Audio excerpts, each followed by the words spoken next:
Hi everybody, thanks for watching this. I wanted to tell you this is a little time sensitive. Hello everyone, welcome again to the Healing Wednesday Circle of 12. I'm Lee Carroll. And I'm Monika Muranyi. This is our once a month free program. It's always a good one. We appreciate our YouTube subscribers tuning in, our Healing Wednesday members tuning in, and all of those of you who are here for the first time.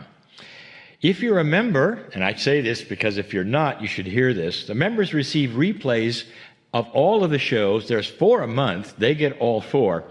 But I like the fact that the replays they receive are forever, and they get all of them. If you're a YouTube subscriber to my channel and you're hearing this, this also will be replayed, and you can have this one forever, but only 1 a month. So 1 time a month we do this, 4 times a month we do for our members portal.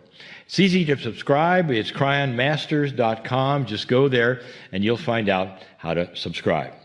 We're streaming, and streaming often carries a little more weight, I would say, than a replay or a movie that you watch on Netflix. It takes a little more strength, and sometimes there are issues. We have had them, you have had them. And so if you have issues with your sound or with your picture or any of these things, just turn it off. We don't want you to be frustrated. Tune in later because there's replays, again, both on YouTube and also for the members. The members, you're going to get a replay in about an hour and a half. So that's the way it works. The program is Monika and I. We're going to start with what you hear we're doing now, saying hello to you. And we're going to have some Q&A, questions from our members in the member portal. We're going to have a channeling from Kryon. Then we're going to have an interview, and this is a good one. They're always good ones, but we try to tell you, especially if we have something really special, and we do today. And then we have our Circle of 12 meditation. So you haven't said much. No, I think you've done a really good job explaining all those logistical things. Okay. And because we are answering questions from our members in the members portal, there is still a place where you can ask a question if you're not a member. And that's going to be on the cryonmasters.com. If you visit that website and scroll all the way down, often what happens, you click on a website and then that's it. You just think, well, I can't find it. You have to scroll down. So when you scroll down, it's very clear where you can submit a question for the Healing Wednesday program. Now, I have another idea. Lee has another idea. How about that? Well, things happen, and you probably don't even know it. And this, I'm talking to members. How many of you members have known that we've actually had a place where you can submit questions for some weeks now? We've been trying it out. And I believe, I don't think I'm wrong here, it's cryonmasters.com/questions in lowercase. I love that. That'll just get you right there. That'll get you there as well. And for those who are members, you have a membership portal, and within that you can submit a question as well. So Lee, I think it's worth going over what the criteria is for asking a question, because there actually is a criteria. Yeah, briefly, we want you to ask questions that others might be interested in. We're not doing readings here. We don't tell your life story. Make your questions simple and succinct, and then we'll get considered. As you might imagine, we're going to get thousands of questions. So we're poring over all of them and looking for the ones that others, similar questions, and many have asked the same ones. So that's the ones we're targeting right now. So if you write a paragraph, we probably won't read it. That's just the way. We've got too many to look at. So make them succinct, make them unpersonal, and they'll probably get used. Absolutely. So how about we start?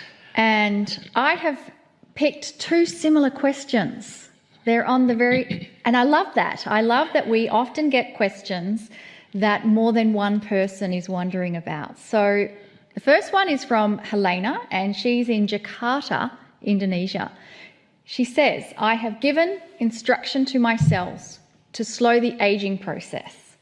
Should I repeat this again after a period of time for, say, a year, or is once enough? And then we have Patricia from Georgia in the US. Her question is this. Kryon says to talk to the cells and give them instructions. Why does he say to do this every day? Why isn't once or twice enough to get the message across? Now, they're great questions. And Lee, I'd love to hear your answer. I'd like to give one that makes sense to everyone. And I will say this almost every time we do a Q&A. I'm going to spend enough time on the answers that I don't feel like I'm glossing them over just to get more questions in, because this is an important one. We try to select the questions, again, most asked, but also that I think are important because of what has happened. I say the difference between the old energy and the new energy. In this particular question that's being asked, it's about repetition, basically. And what is the difference between things that Kryon have said in the past where you only have to do something one time, or now where Kryon is saying do it every time? Kryon has always talked about talking to your cells, but let's take a look at two really different, I would say, perceptions. One is a decision you make, and another is a relationship you have. Let me be clear. In the beginning, when we started all of these metaphysical things, all of the channels, we were looking at decisions people were making. And the decisions were aha experiences. For instance, you may make a decision that is personal for you and spirit, and you may say, Dear Spirit, I have decided I am not a victim of this planet. I have decided I am going to have and take my magnificence. That's going to change my whole life. Dear Spirit, I'm going to be on board with certain things. That is a decision you make. And Kryon said from the beginning, that's heard one time. You don't have to say that every time. You don't have to say every morning, Dear Spirit, I've made a decision. I'm going to do this. Do you see? That is a decision. It is a metaphysical decision. Don't confuse it with a relationship. I have a relationship with my cells. I have affirmations I'm going to say every single day, because there's parts of your body that need to hear this. You need to hear this. Those who study all of this about consciousness, about what we're actually talking about, this relationship, say that this needs to be repeated. Now, we're not counting beads here. I'm sorry, don't write me letters. I hope that's not offensive to anybody. But that is a process. You simply count beads. You go through it. And that is something that perhaps you've been told to do. A relationship is not counting beads. I talk to my cellular structure personally. I actually do something else. I haven't even talked about this. I congratulate and thank my cellular structure for the kinds of things that I am talking to it about when I see results. I got a relationship, and I do it every day. I don't have to do it. I want to do it because it's a relationship. How many of you have really, I would say, understood that this is not something you're talking to a group of chemistry? You are talking to you, parts of you, with your consciousness. So there's an alliance. There is more than an alliance. There is a relationship. There's a great example, and I will tell you. And it goes like this. Woman says to a man, do you love me? And he says, well, of course I do. And she says, well, you don't tell me. And he said, what do you mean? I told you in 2003. Now, does that tell you a little bit? A relationship. You need to make this current almost every day. If you want that relationship to work, be succinct, and get results. This is the difference. Also, it explains affirmations, why you would do those in a repetitive way. Decisions you make with Spirit one time. Spirit gets it. When it comes to the relations you have with your cellular structure, over and over. I love that, Lee. That really has defined it differently for me. It defined it differently for me, too, because when I take these questions, you realize I'm studying what I would say. Yeah. And it's important that we're not taking them on the fly and just doing the best we can with answers. I want to make sure that they're succinct, and so I am sometimes redefining it even for myself so that others will know. Yeah. So we have time for one more question, and this one is from Mario from Honduras. And Mario is part of our Spanish circle. Thank you, Mario, for your question. He is asking, how can I extract the magnificent, joyful, and empowered experiences of my life and of all that I have come to be? That's a great question, Lee. I especially like the word there is a giveaway. He's saying extract. He is. And we've discussed this before. We so did. let me just tell you. The words giveaway, I would call a perception that so many have. Let me give you the example that we've given before for an artist who sees a block of granite. All he has to do is extract what isn't there to make the magnificent sculpture. That is what you're doing. You're not extracting the magnificence. You're extracting that which doesn't work. You are magnificent. Now let's get rid of the things that don't work. And the more you get rid of, the more magnificence you see and is yours. Now, does that... I love it because you have totally turned the question around to a different perspective. Instead of going in to pull something out, you're saying it's already there, and it's stripping away the layers that stop you being that. So let's go further. This is the reason for Circle of 12. This is the reason for all of the channelings. It's to extract that which doesn't belong in your life, which is darker than you are, if you want to call it that way, or is not who you are, and throw it away. Also, you might recognize that the Circle of 12 meditation, not the channeling of the day, but the meditation is very similar every time. We are repeating the same kind of things a little differently. But the meditation then is I would say, an answer to that first question as well. We're repeating and repeating so that you can sit in the chair, so you can feel it. And the more we do it, it's like exercise. It's going to grow, and this is going to be something that becomes you. And it also serves to extract those things which you are not part of. So it really goes hand in hand, and all of these questions, I think, are part of that same answer. And I think the only addition I would have is that this journey we're on, it's a lifelong endeavour. And I believe that we all have moments where we can slip into what we call duality, where we get angry or mad, and sometimes we can get upset with ourselves for acting a certain way or behaving a certain way. The thing is, this is a lifelong lesson, a lifelong journey, and you do it from repetition and practice, isn't it, Lee? It is, and even some of the questions coming up that I know that we're going to cover in other meetings, it goes even further than this in perception of how people think it is, as opposed to perhaps the way Kryon and Spirit will tell you it is. And really, truly, it has to do with light and dark. We are magnificent beings. We were born magnificent, and it starts there. Absolutely. Well, I hope you all enjoyed the answers from Lee for those questions, and I believe we are now getting ready for a mini meditation from myself and Kryon's channel. So I invite you to close your eyes, and I'd like to focus on Gaia. Everything that Gaia gives us is filled with unconditional love and benevolence. So let's take it further, and I invite you to think of one thing from Gaia that gives you such joy, such bliss. It could be puppies, it could be kittens, it could be swimming with the dolphins and whales, it could be a tree, it could be a mountain, it could be a river.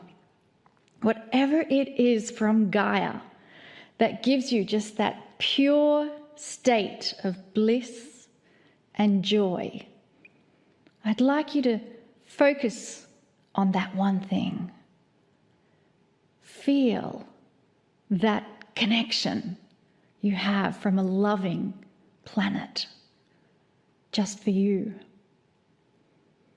And with that deep love, that feeling of gratitude and appreciation, let us send that back into Gaia. Thank you, Gaia, for loving us. Thank you, Gaia, for being here. Thank you, Gaia, for all your gifts that you give us. And I would like you to receive a wave of deep love from Gaia. Gaia is saying to you, thank you, your name goes here, for being here. Thank you, your name goes here, for loving us. And take a deep breath.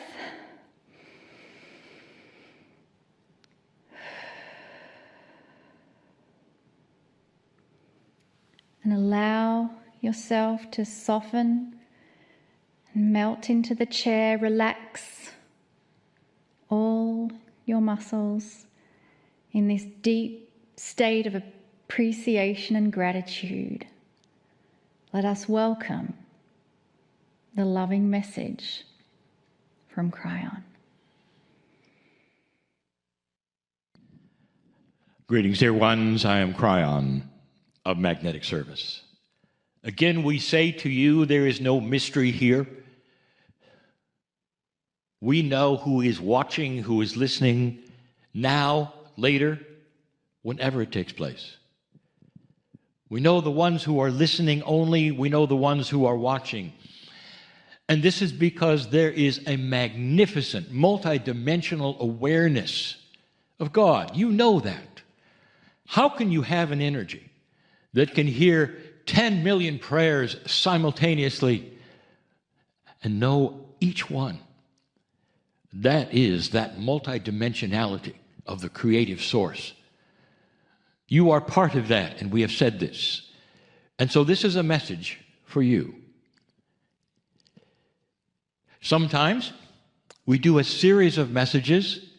We will be this month. 4 of them. And the messages this time will be the catalysts for healing. Not all of them, but 4. 4 major catalysts for healing. This channel and the other 3 about this subject will be and are free. This one that you hear now is free as we speak it to everyone. The other 3 later will be free in an audio version that you can hear, all of you. But let's talk about what this one is and where I'm going. This first one may not be obvious to you. A catalyst for healing is the power of your words. The first catalyst for healing is the power of your words. Let's start at the beginning. Your body operates through chemistry. Now, you might say, well, it does more than that. There's electricity involved. There's a nervous system involved. There are signals sent to do certain things, and there are. But if you take a look at how the body works, mostly it's through chemistry. And the interesting thing about this chemistry is there's far more of it than you ever would realize. Doctors, they go through many, many years of the study of the human body. And part of that is the study of the chemistry. I want you to ask them something that they receive in the way of knowledge almost in their first year. One of the questions might be on a test, how many chemical reactions does it take to move your arm after your brain says an electrical signal, move your arm? And the answer is far more than you can ever know or even memorize. And it happens almost instantly. It's not through electricity, it's through chemistry. One chemical does something, another chemical reacts, it does something, another chemical reacts, it does something. That's just to move your arm. How many chemicals would it take and the reactions thereof for full digestion. Think about it. From the time it goes into your body to the time it comes out in a different form. What do you think is involved there? And you will say, well, a lot is involved, and I really don't know much about it. You don't. You're not designed to, because these things happen seemingly without any thought. If you analyze it, this chemical reaction, the way your body works with all of its organs, with all of it does, from the day you're born to your last breath, the processes are the same. And they go through them and go through them and go through them. And because of this, your perception of your body often is this. The individual grows up, they learn about the body a little bit, they realize they really have nothing to do with it. It just simply works or doesn't. And so many of you will look down at your body and say, I hope you last. It's almost like the only thing that a human has is its head. And that everything attached to the head is something else, and you hope it works. That's the chemistry that you grow up with. And then something started to happen. There was acknowledgement years and years ago that the chemistry that I am talking about can actually be affected in a positive way by how you think. And that's when you started to hear the phrases, you can think yourself to health. And that is because the psychologists and all those who studied the mind said, you know, we have found out that stress is a killer. And the reasons it's a killer is it changes the chemistry. And the chemistry is then out of balance. And the things that you depend upon, the digestion, the reproduction, everything else that seemed to be automatic, seems to be affected by how you think. Fear, stress, all of those things seem to age you more as well. And they started doing studies of those occupations that were extremely stressful, and they saw that the lifespan was shorter. Then they got it. The chemistry of your body doesn't simply work by itself. Oh, it will, but you can affect it. Then the second phase of that came along when they discovered that consciousness is energy. And they started to understand in some circles that you could actually then talk to your body, talk to the chemistry as the boss of your body. And the experiments showed this, and you could talk to those who have studied it and those who are working with it, who talk about the chemistry of synapse of your brain. And they can measure it and see it with the instruments today of how you would then create peace for yourself or coherence for yourself, and the whole body relaxes and the chemistry starts to change. Then they realized you can live longer if you talk to yourselves. It's a premise that so many don't understand. They still look down at their body and just hope it works. I have a parable for you. Woe is a sailor. This is a parable. Remember, parables are not reality. They mean something else. Woe is a sailor, and he's been in a ship as long as he can remember, and he's below decks. Woe does his best with the rest of the crew to take care of that part of the ship that he can take care of. He feeds that which is his cellular structure. He finds food, he cooks, he does whatever. He does the housekeeping of his life and all of that below decks, and that's his job. And he's done it for years. And he can feel the ship beneath him rock, and sometimes it creaks and groans, and sometimes it doesn't, but that's his job. He's a good sailor, and he's been on the sea a long, long time. This is a parable.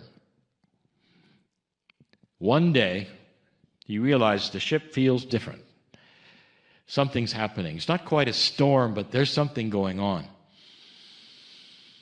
And he thinks to himself, the captain is going to take care of this. He always does. The ship seems to be fine all the time. So captain will be there, take care of it, and then the ship starts to talk to Woe. It startled him. Of course it startled him. But he really understands the ship is talking to Woe, and it's saying, Woe, get above decks. And he says, I've never been there, ship. I've never had you talk to me, ship. And the ship says, we're in trouble now. It's time for you to go above decks.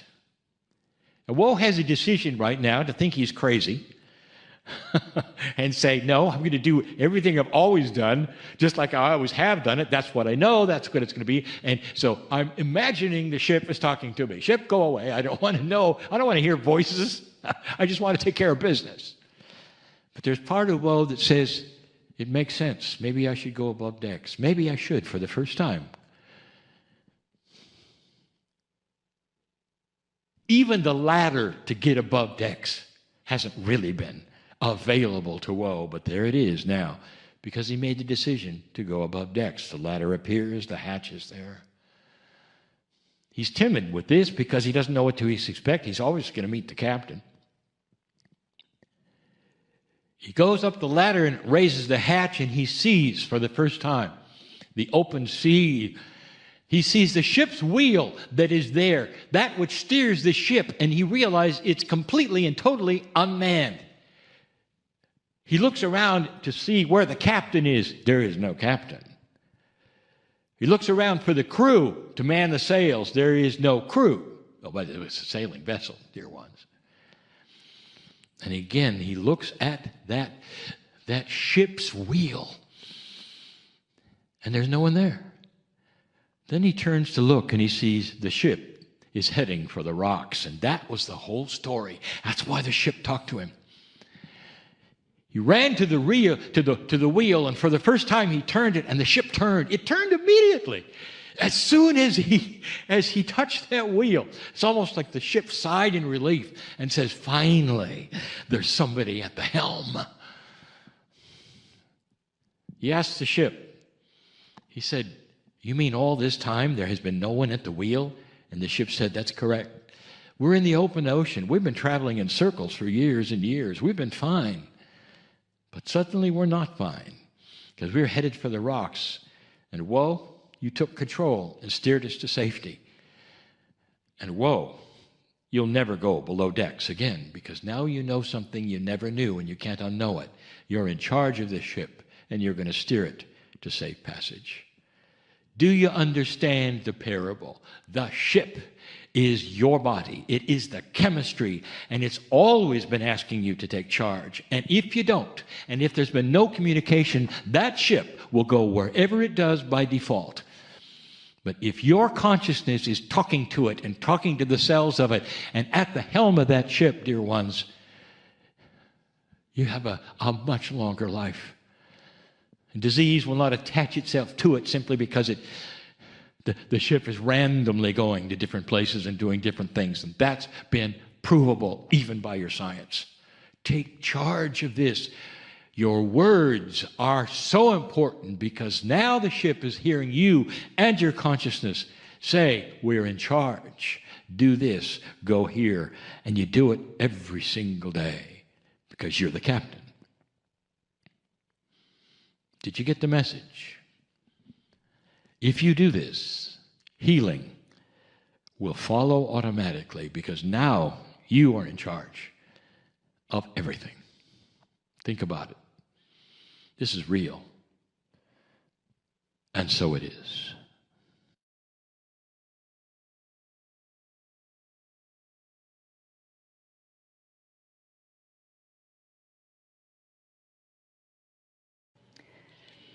And just take a moment to allow that message to really integrate into the cells of your body. Perhaps even place your hands on your heart. And this is a good time to remind ourselves that your words truly are your wand. I love the reminders we receive from the wisdom of Kryon to be circumspect of the words you choose for yourself, for others, your body. And take a deep breath. Relax your hands And Lee, again, thank you for those beautiful reminders to us. Sometimes those messages have the same theme, but they're presented in a different way. Often they feel like a review, and yet they're new at the same time, just as you say. Yeah. So now that our audience is fully present in the body and fully present in the room, we are really excited and delighted that we have joining us Dr. Sue Morter today. And Dr. Sue, are you there? I am here, yes, indeed. Wonderful. Well, if you have not heard of Dr. Sue, you are going to be in for an absolute surprise and treat. So we want to share with you a little bit of her background. We try to make these bios short, and yet sometimes it's very difficult because there's just so much to report. I want to get to her, but just to say she is an international speaker, just putting it mildly, master of bioenergetic medicine and quantum field visionary. She utilizes the embodiment of high-frequency energy patterns to activate full human potential. Now, those are a lot of big words and all. She's going to explain what that all means. She speaks worldwide on the topics of user-friendly quantum science.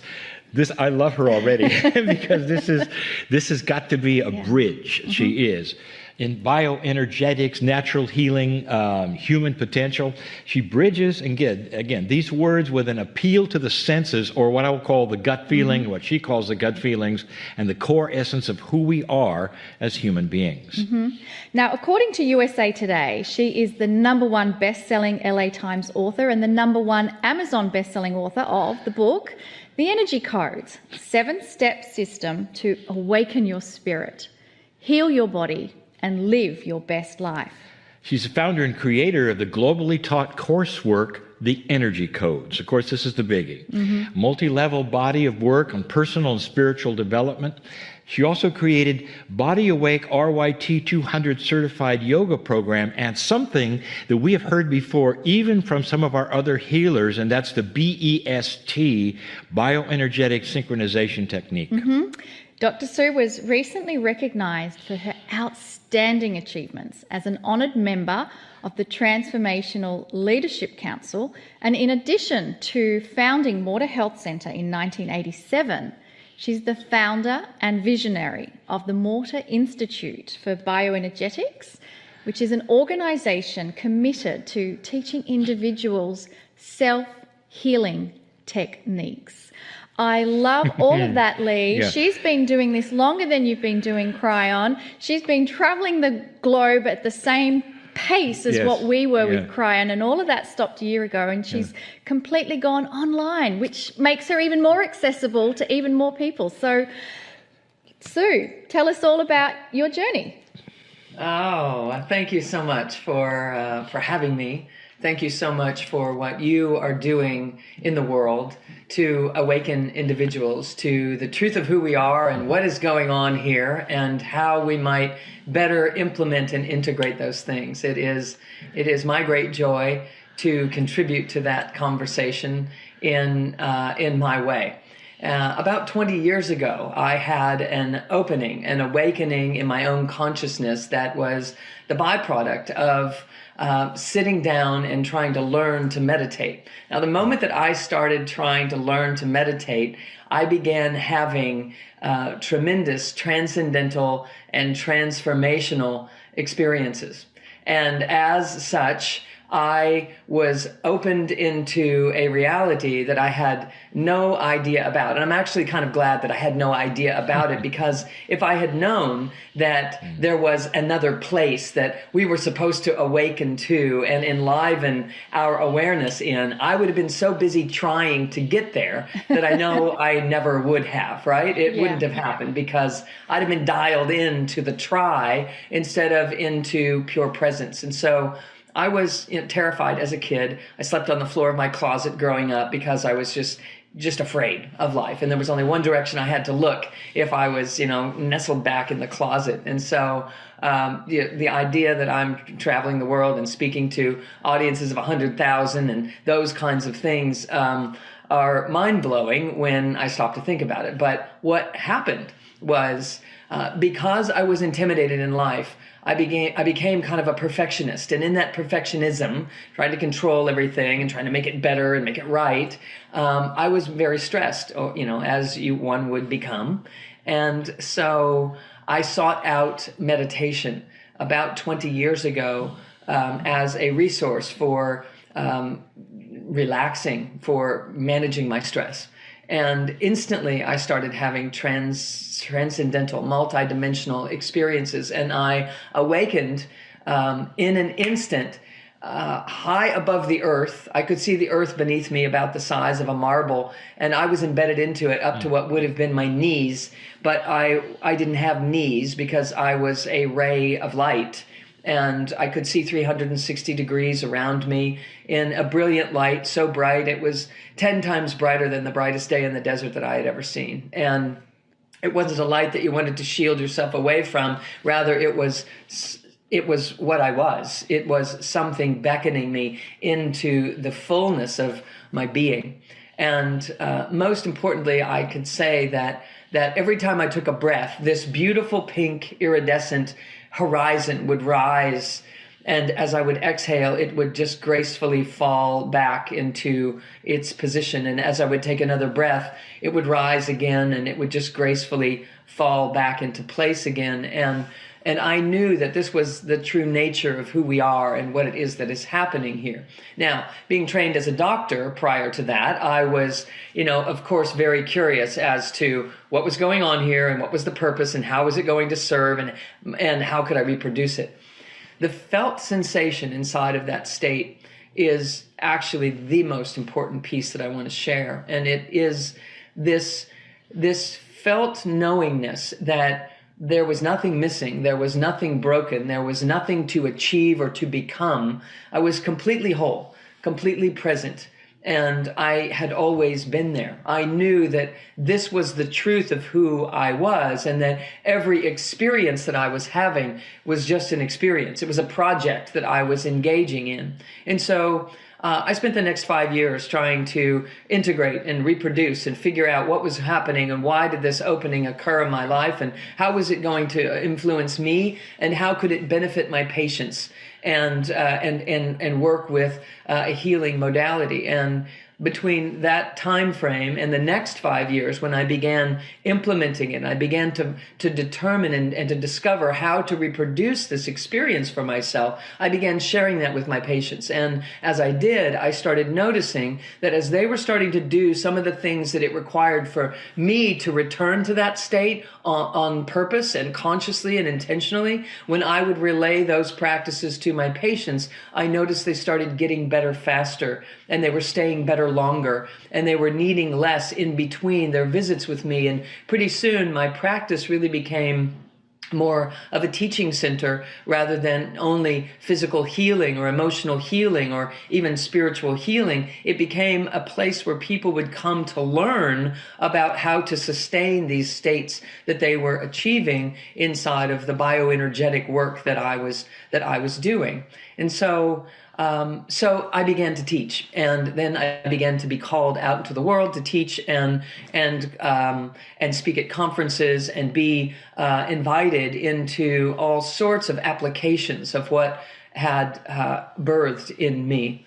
Now, what I know is this thing that birthed in me is in every one of us, and that's what I travel the world and teach now, is how to awaken to the true essential self, rather than being anchored as and identified as the protective personality, the false self, which is the ego. But I have a tendency not to call it the ego because nobody wants to have an ego. And but when I call it the protective personality, people don't seem to mind having a protective personality. It's like, what could I do? I had no choice. I had to develop these ways of surviving in life. And as I did, I generated this false version of myself that isn't really as full and whole and complete as it could be. Now, I do want to say that only the ego doesn't want to have an ego, so that might be something to think about if it would dawn upon us that's something that we want to kind of release or get rid of.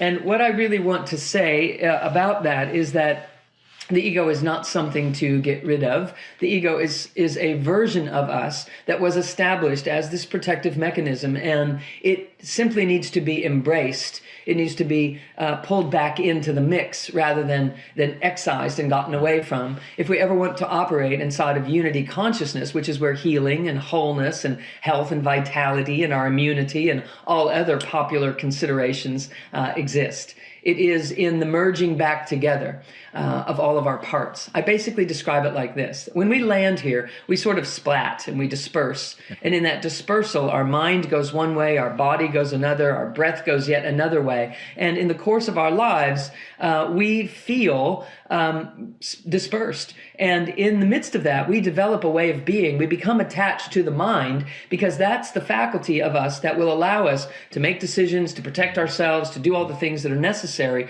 to feel like we fit in, to feel safe and complete. However, we will never be complete as long as we are identified as the mind. And so basically what I'm doing is teaching people how to peel themselves off of the mind and discover the real version of who we are that has a mind that is supposed to be serving us. So rather than the mind controlling everything that we do with its limiting beliefs and its ideas of how we're supposed to operate, this is a process of unattaching from the mind, putting the mind in its rightful place to serve the soul, and learning to identify as the soulful self instead. So how that translates in life is we end up working underneath the story of our lives, underneath the layer of our being that is the believing machine. You know, we've been focusing a lot in the last several decades on how to identify our limiting beliefs and recognize that it is those limiting beliefs that keep us from achieving or accomplishing or experiencing, the life that we would love to be experiencing. And so then we try to turn those limiting beliefs into more positive, affirming beliefs. And at the end of the day, that actually leaves us still identified as a believing machine, only now having better beliefs that will build a bigger box for us, but nonetheless, it's still sort of a box. So what we want to do is to realize that there's a version of us that existed far before beliefs began to be established in our existence, that we are eternal beings, that we are actually the pure energy of energy medicine. We are the pure energy of the quantum field. We are what spirituality would call spirit, and quantum science would call that misty essence, that liquid aqueous solution that the universe is made of. We are both. And so as we bridge science and spirituality, we begin to realize that those two languages are actually saying the same thing with different words. And so when we recognize that we are the spiritual essence that is coming into form and expressing through this body out into the physical dimension, we could also say that we are the unified field that has compressed itself into physical form, because we know that all physical form is compressed energy. In fact, everything is only energy. Now, the spiritual world would say everything is God, everything is spirit, everything is heaven on earth if we allow it to be. And the scientific world is now saying, turns out that's true. Quantum science is bridging the worlds between science and spirituality in such a beautiful way. And so as we have compressed ourselves into physical form, we actually literally are the universe. In the work that I'm teaching people, I'm showing them that the stories of every ancient tradition are actually reflections of the human physiology, that every spiritual tradition and every deity that is named in Eastern cultures are actually referring to parts of our brain and parts of our systematic way of living as we've compressed ourselves into an energetic system that is what we call this human form. So when it comes to healing or accomplishing something that we would love to experience in this world, it's a byproduct. The manifestation of that is a byproduct of us being able to masterfully manage this energy and do so in a felt manner, meaning we're not trying to work with the energy in our body. We're here to recognize that we are the energy that is this body and so much more. So I have a few images that I'd like to just hold up and show, because I think it will allow for us to a picture's worth 1,000 words, right? So if that's okay, you guys, I'm going to just... Absolutely. Absolutely. Just Right. as you start to hold up things, I hope everybody who's watching this realizes there's replays, because there's been so many profound statements made already that we teach over and over that she is giving so succinctly that please watch this again, because these are gold. Oh, beautiful! I'm so thrilled that when we tap the truth, there are a million ways to come to that truth. The 1,008 paths, right, to the divine, and so it's such a joy to be able to share it here with everyone today. So this is an image that is the closest way that I can possibly depict what happened with me that day 20 years ago. Here's how I would describe it. I awakened right here. Now, we tend to think that this is who we are, this human self at the bottom of the page in this biofield that I've drawn in here. And we seek spirituality, we seek guidance from, our guides or from, the higher realms, etc., and all of which is a very brilliant choice to make, to seek that support and to recognize that we are not an isolated, separate self. But what happened for me that day was I was no longer this, seeking support from this. I was this on a project. So this is who we are, and this is what we're doing. This is who we are, and this is what we're doing. We think mistakenly that this is who we are, and this is what we're seeking. Mm-hmm. And the reason we have such a hard time finding it is because this is actually what we are. So what I describe in the book is this quantum flipping the seat that we sit in and becoming this soulful self that is dropping into this bodily experience, into this physical realm experience, and we are rising here. So let me just give you an idea of how this works. There is a dissension process that occurs in the compressing of our own system, in the yes that we say that we're ready to embody. We're ready to come into this physical dimension and have this life experience. There is a further compression that occurs, and we descend down into this third dimension. So we drop, we hit the earth, and we rise. Now, when we hit the earth, that splat I was talking about, it occurs right there. And so when we splat and we disperse our energies, we don't have enough wherewithal gathered and collected and in a quickened state. We don't have enough energy to rise up to our fullness, which is the recognition of who we really are. So what happens is we rise as high as we can go, and then the energies start to disperse and they fall around. We take them up again. We try to give rise to ourselves again and again and again and again. And over time, that is what generates this whole physical experience that we're having here. So I'm going to show you a close-up of this version of it in just a moment. But what I want us to get right off the bat here is that the purpose of our life is to be able to descend here and rise all the way up, that this cycling energy becomes so big that it's actually including our highest self, the highest levels of our own consciousness in the revolving energies that we are utilizing every day. And what happens is we have a struggle getting there until we realize that that's the name of the game. So I have one more picture here for you to show you kind of a close-up of how that works. This energy descends to the earth and it rises, and it is you.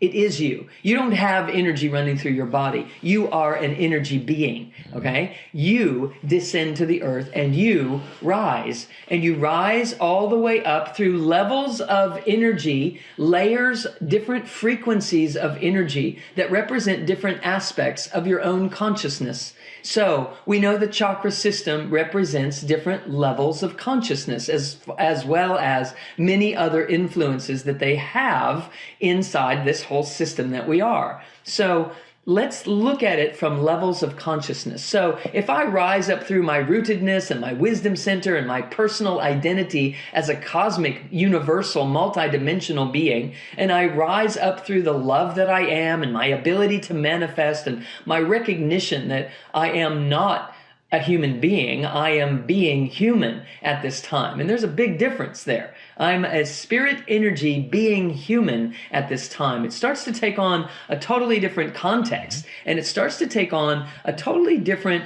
avenue of solutions in our lives. In fact, I ultimately want you to recognize there's no such thing as a problem. The only problem that exists is the belief in problems. And so, we'll get to that. But here's what I want us to see. Here's what happens. Everything is here to allow us to rise up through this state, and this energy cycles back around. We take it back up at the tip of the spine. It rises through the spine, shoots out the crown, cycles around the outside of the body, and this is basic bioenergetics. This is how the energy flows through the physical system. It's constantly being replenished from overhead, from that higher self perspective that we were talking about. It's constantly receiving from that abundance. It's constantly hitting the earth and being grounded and stepped down for human consumption. And then we're constantly rising. And we're here to learn how to rise without any interferences. So that brings me to my next picture here. This is what's happening in our lives. So we rise, and because we don't have all the circuitry in place, the energies that we are, they rise and they find the path of least resistance. And we rise up through the things that we're already good at, and we avoid the things that we're not familiar with, or that we're afraid of, or that we're intimidated about, or that we've been shut down over in the course of our, development. So in this, there are parts of my knowing that this is my gig, that this life experience is mine. It's not a world I'm supposed to be fitting into. It's my world that I'm creating. And if we don't know that and own it, then we circumvent that and we just try to fit in and we just try to do the best we can. And then as we cycle around through the next area, we don't tap our own personal wisdom. We look to our minds to look outwardly and figure out who knows what and how should I follow what they know or improve upon it or what have you, based upon an externalization of our power. And so you can see what starts to happen here. We start circumventing and wobbling, and that circumvention creates a wobble in the rising energy. And that wobble creates a distortion in the energy field. So now this individual is standing here inside of a field looking out through a distortion. They're going to see a distorted world. They're going to see a world that doesn't care, and a world that isn't fair, and a world that doesn't love them, and a world that continues to abandon them, etc. So what I'm doing is working with people to teach them how to build the circuitry right here, that this essence that they are can rise without interference in a perfecting, ever perfecting manner. And in byproducts of that, we witness people healing as a byproduct of simply focusing on how do I get to what needs to happen here, so that I can build the circuitry, so that I can rise in my true power and in the truth of who I am, be able to bring my whole true self here out into the world in an unaltered manner. So this is who you are. And you're coming down into this world and coming out, right out through this physical body into the world. You're coming through a threshold, a doorway that this physical body is to express out into the world without interference. And so until we learn how to do that, we suffer. Because until we are doing that, we are not living our destiny. We're not identifying as the truth of who we are. We're missing the boat. We're not putting the pieces together. And life becomes very, very painful. So the Buddhists would say that the cause of all pain is attachment. And that attachment is hanging on to beliefs and ideas and identities that aren't the whole truth of who we are. And so the release of that would drop us into this core space where we could begin to identify as this true soulful self that resides more deeply in the core of the being, rather than out on the surface of life where we're interacting with the world. In the splat, we disperse, and we attach to the mind, and we start looking outwardly to figure out, am I safe? Is this okay? Am I going to fit in? What's going on here? And we become externally oriented. Our circuits are put in place to perceive the outer world much more so than to perceive the inner world. However, that is a user issue. It's not by design.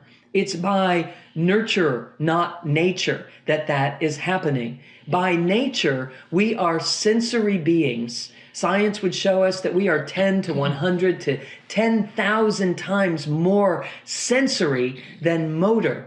How that translates is, it is more important that you perceive the truth of who you are and what is happening here than anything that you do.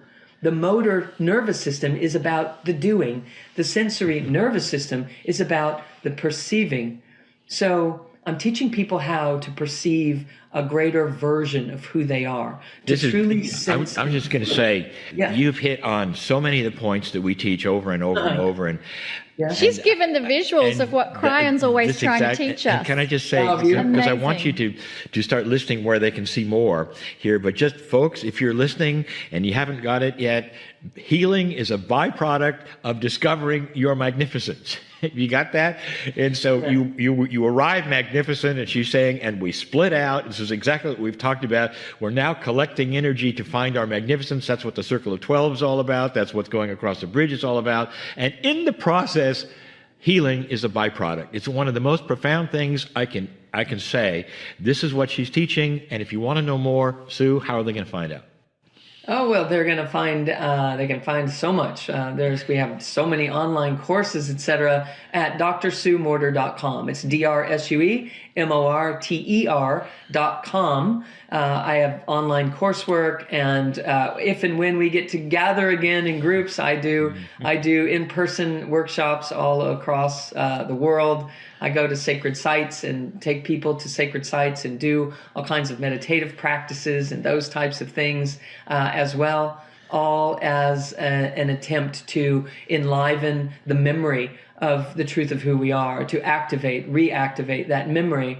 I also teach yoga called Body Awake Yoga, and the purpose of that is to anchor the consciousness back in the core of the body, rather than being out here on this dispersed outer layer of who we are and trying to navigate life. When we begin to find this deep core center and anchor ourselves here, we have a real opportunity to sense and feel and perceive. But if we're not living in the body, it's very challenging to feel what the body is trying to relay to the mind. Here's the order of how it works. The soulful essence, this true self, speaks to the body, and the body speaks to the mind, and the mind doesn't listen. It's busy writing stories.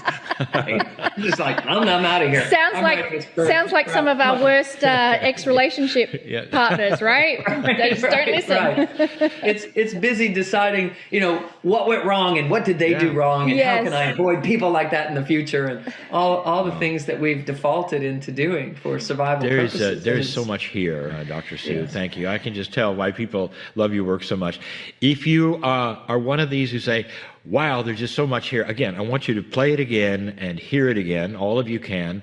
Also, there are books about it. And Dr. Sue, we're out of time. Oh, my God. Believe it or not. That's crazy. And this has been remarkable. Thank you again for being with us. And I almost hate to say goodbye at this moment, because I feel like we've opened the door.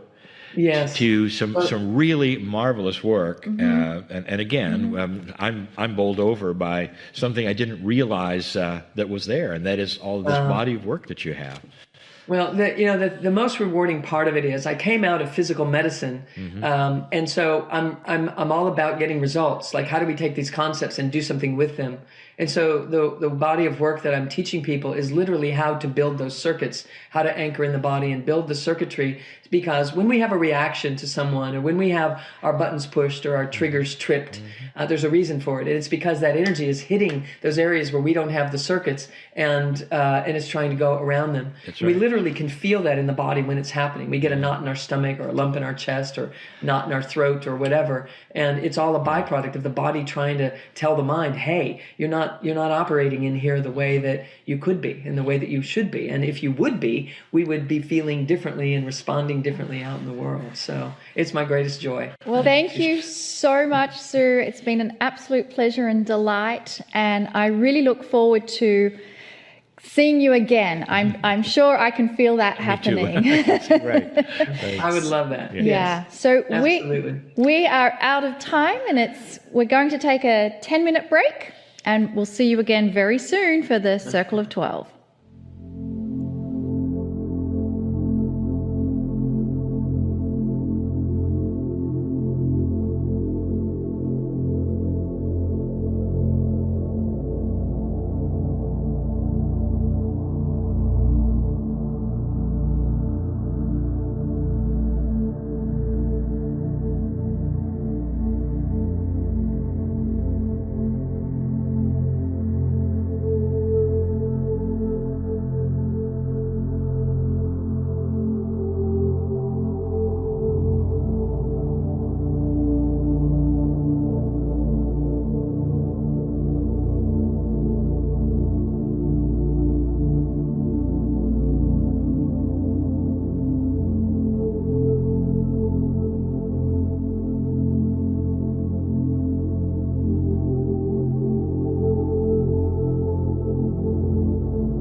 welcome back from the break. Hope you enjoyed that last section. Lee and I, we were talking in the break how delighted we are to be having healers come on this show that are really bridging between science and spirituality. It's true.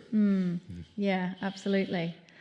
So, any other thoughts, Lee? Only, I'm so delighted when we have these guests who are so powerful and have done so much. And I'll just tell again, I tell the folks, some of these wonderful healers and these processes I have not been aware of at all. And this is, I'll get my first exposure at the same time you do in these interviews, and I still catch my breath and go, whoa.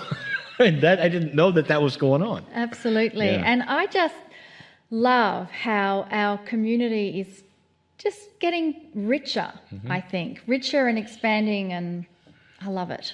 So, Lee, I think it's about time we move into a meditation. Let's do it. And do the Circle of 12. So as we prepare for the Circle of 12, let us begin by honouring our journey that has brought us to this exact moment. Take a moment by honouring and giving thanks to your ancestors and to those that you have loved and lost. I invite you to feel them here with you now, celebrating your magnificence. Your soul is eternal, and it exists everywhere and nowhere at the same time. It is pure, multidimensional energy. It is sacred energy beyond anything you can ever measure. The love part of your soul is what you feel and sense. You have the ability to integrate your soul. As we prepare to continue to the Circle of 12, let us affirm our willingness to connect with the God inside. I give permission to experience the grandness of my soul. I give permission to experience the grandness of my soul. I give permission to experience the grandness of my soul. I am ready.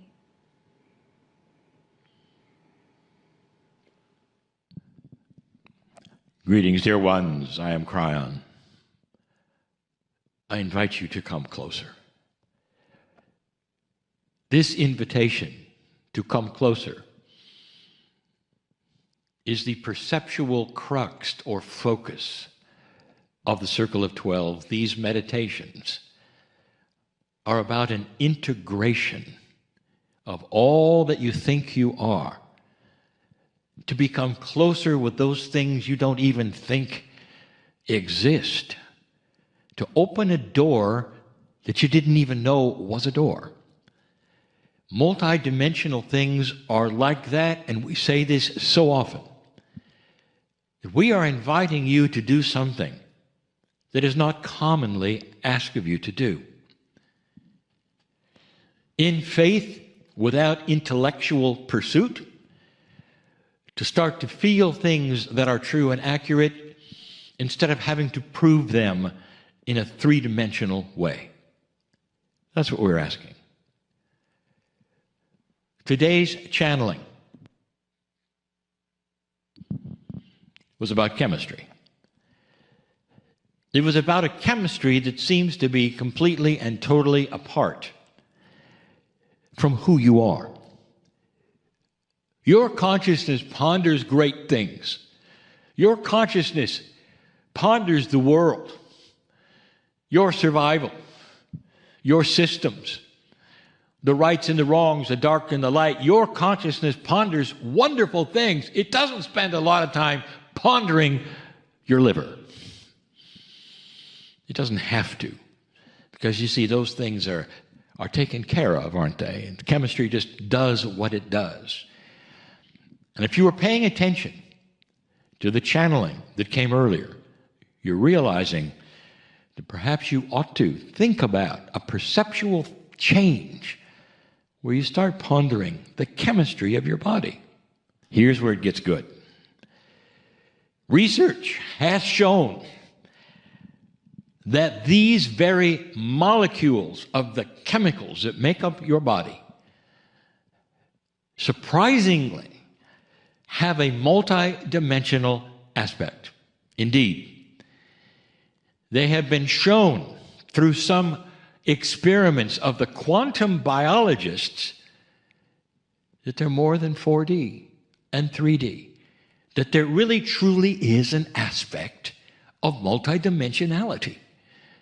And that means that your consciousness, which is also multidimensional, can shake hands with your chemistry in a way you didn't think was possible.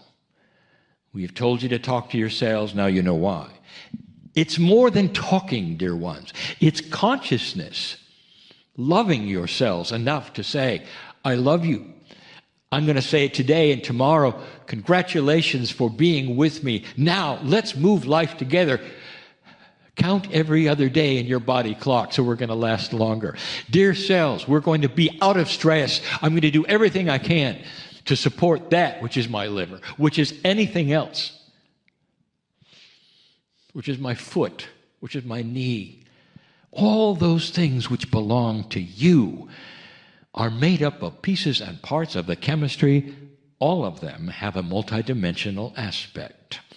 Welcome to the Circle of 12, a place where we ponder things which are multidimensional. A time when we're going to, in a moment, cross a bridge, figuratively, into a multidimensional land, figuratively, where you will start to choose to awaken or not to another kind of a concept. Is it possible for you to touch your soul? Are you allowed to touch your soul? This is not on, I would say, any kind of doctrine of any belief system in the planet. The doctrine is more of history and rules, is it not? It tells you the shoulds, the do's and the don'ts, and they don't talk much about touching your soul. But that is what this is about, and it's not a doctrine. It's an experience. It's a belief. Yes or no? Is it possible that this particular energy that's been developed since 2012 is different? Is it possible that humans are now able to and invited to cross a dimensional bridge that will put you then in touch with that which has seemingly in the past been untouchable? The essence of your very soul. You're taught from many who are spiritual leaders, perhaps, that is not what you're supposed to do. In fact, that's too little too sacred. They'll say, well, your soul is given by God and your human body is where you're living. And then when you stop living and you take your last breath, you'll be with your soul again. Almost like it's completely and total apart from you. Now we're telling you it never has been. You walk around with your soul. That Merkaba, that huge energy which is yours, has always been yours. It just hasn't necessarily been something you think much about because you've always been told it's separate. It doesn't talk to you much, does it? Unless you talk to it first. Another premise of Kryon. Your soul, all those things, all that multidimensionality, all the profound love of spirit sits there loving you. And you have free choice to see it or not. But when you do, and when you start to touch that door and knock on it and take that hand, things start to change because spirit goes, she's looking, he's looking, let's go. Waiting for you to decide whether it's real or it's not real. That's what's going on. When you start talking to the chemistry of your body, it's the same. You're going to get a reaction. This is not an esoteric promise. This is chemistry. Dear ones, those who have done this and have been successful at it are evangelical in this because they know it works. And if they could face off with you, they'd say, it works, and we didn't believe it until we did it. And when we started communicating with our body on a regular basis, things started changing. We could feel it. And then they'll tell you something else.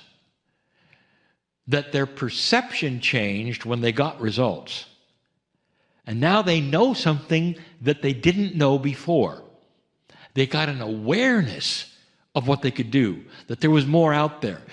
And the premise, again, of Kryon, you can't unknow anything. There's no delete key in your brain that will erase an experience you have. And if you've had an experience that leads you to this multidimensional point, you can't undo it. Oh, you can deny it. Then you're in denial. But you can't unlearn it. And so that's why when you have it and you realize it and it starts to happen and there's an experience, you relax into it and go, I know what I know. This has worked for me. There is so much more I didn't know. And you'll say, thank you, Spirit, for turning on the light, that I might see these things in a different way, There's a bridge before you that I invite you to cross with me. It's always there. This circle of 12 is a meditation. We always do the same thing.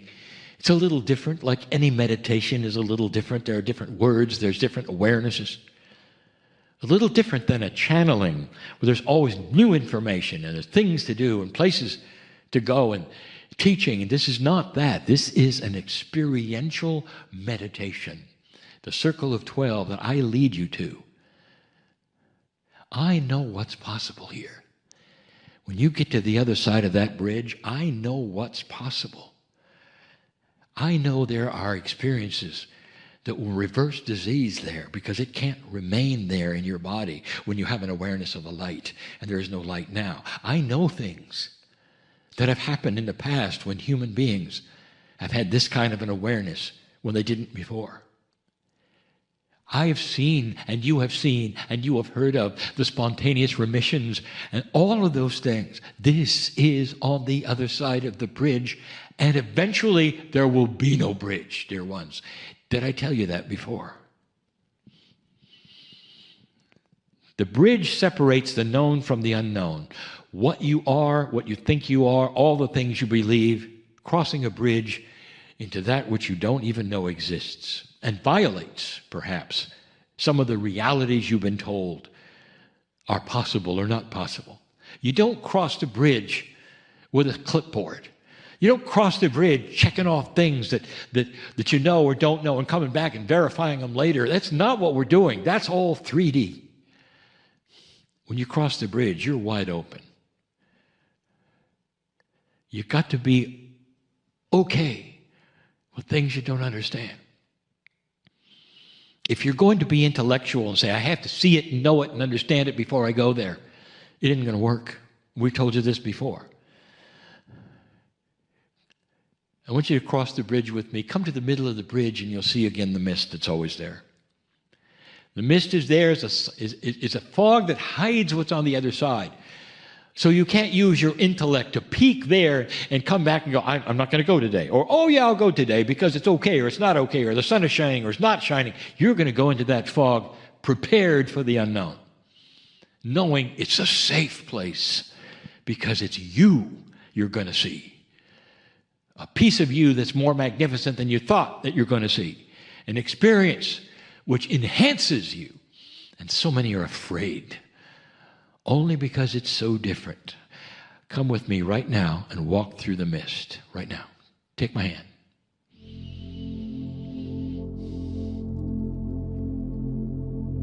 On the other side of this bridge, there's anything you want. Multidimensionality is that way.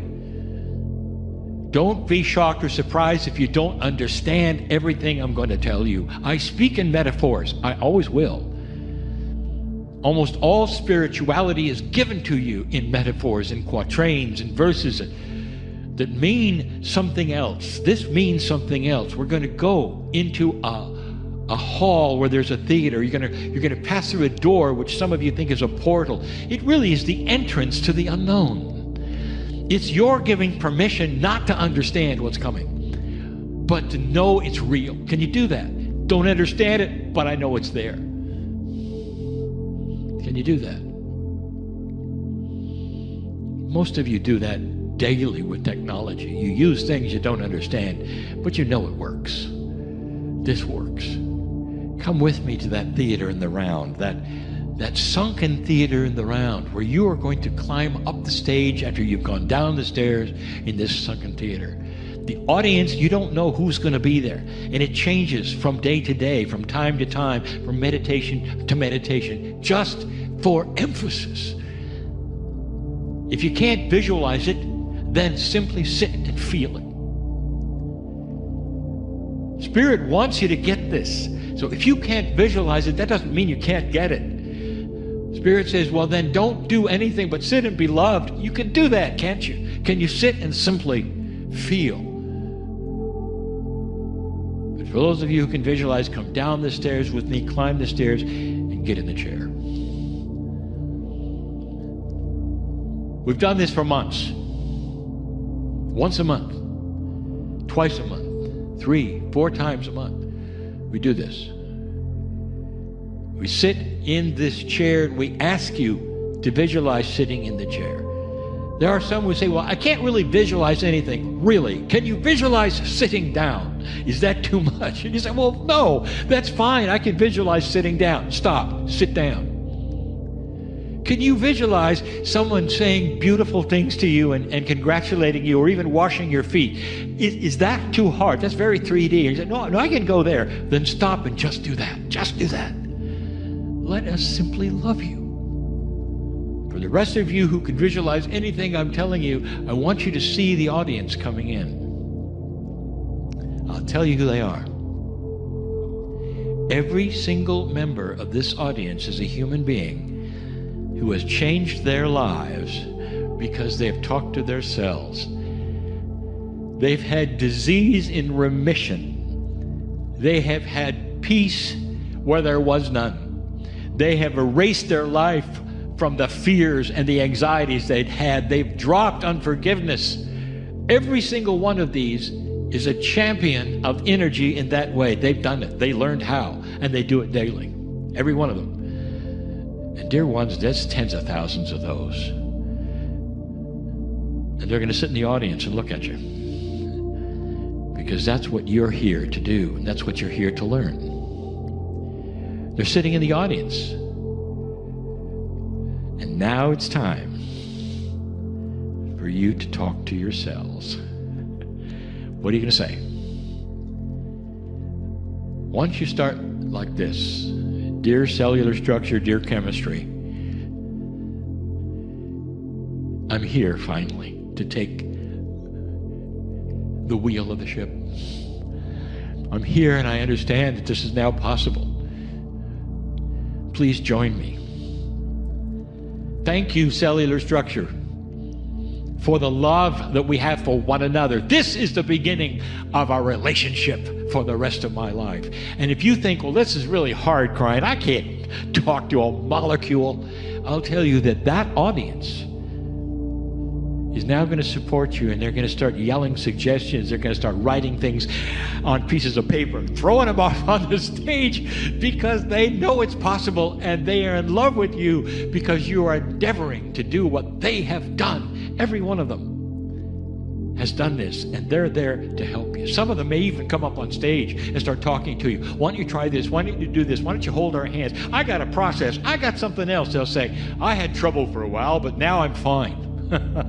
That's who the audience is. You got support. You think it's crazy, you think it's impossible, you've got support. There's validity. There's others who have done it. They're here to help you. This is the beginning of something beautiful. Sit, just sit, and experience them, showing you how to discover your own magnificence and extend your life, chase away all the things that don't belong in your magnificence. Stay. Stay. And so it is.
Hi everybody, I'm Lee Carroll. I am the original channel of Kryon.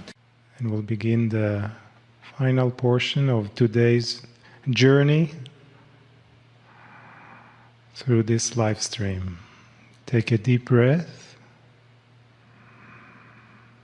Bring yourself into even a more relaxation space. Gently close your eyes if you feel. And breathe in all these energies you experience throughout the day. Truly a sacred day.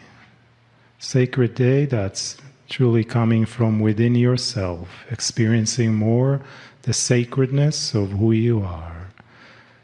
Breathe into that space. Breathe through that benevolence. Breathe through your magnificence. Breathe through your beauty. Breathe through your love. Breathe through your compassion. Breathe and bring in more light that's coming from within, that's connected to all that is and the source of your soul, of your divinity, that has no beginning and no end. And all it knows is how to express and expand its love, its consciousness, its vibration, beyond words, beyond space, beyond time. Breathe and love yourself into this moment. Love yourself, your immensity of your soul, expressed right now through your multidimensionality, through every fiber of your beingness.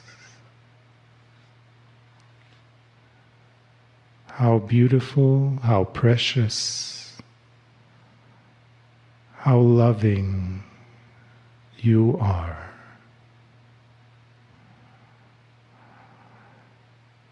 Feel more of the presence of the other beings that is being with you throughout the day, whatever they are for you, your guides, the angels, your ancestors, your loved ones that passed and are here with you, and those in the future that will come and join you in your life. See them all in oneness, in quantumness, through your super consciousness.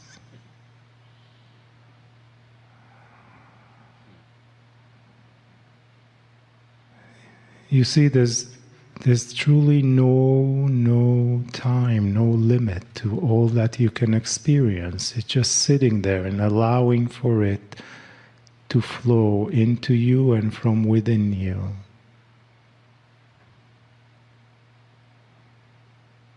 Embrace and love yourself even more through gentleness, through gratitude, through appreciation and care,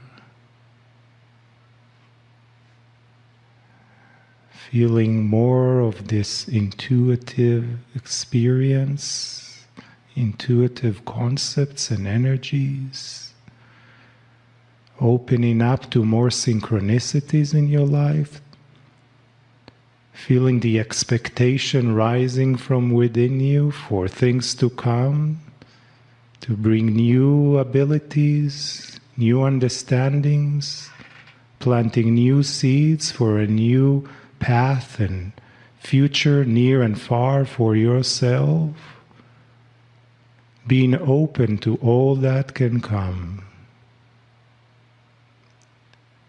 and walk into it with your imagination in trust, in knowingness that all will be well and all is well. And you are so much loved, and you are never, ever, ever alone. Spirit loves you so much. Spirit loves you so much. 1,000 times more than a mother loves her child. Spirit loves you so much.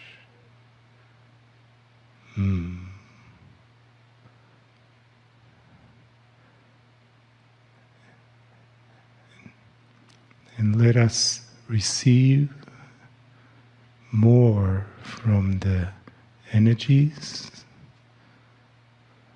and messages from Alcazar.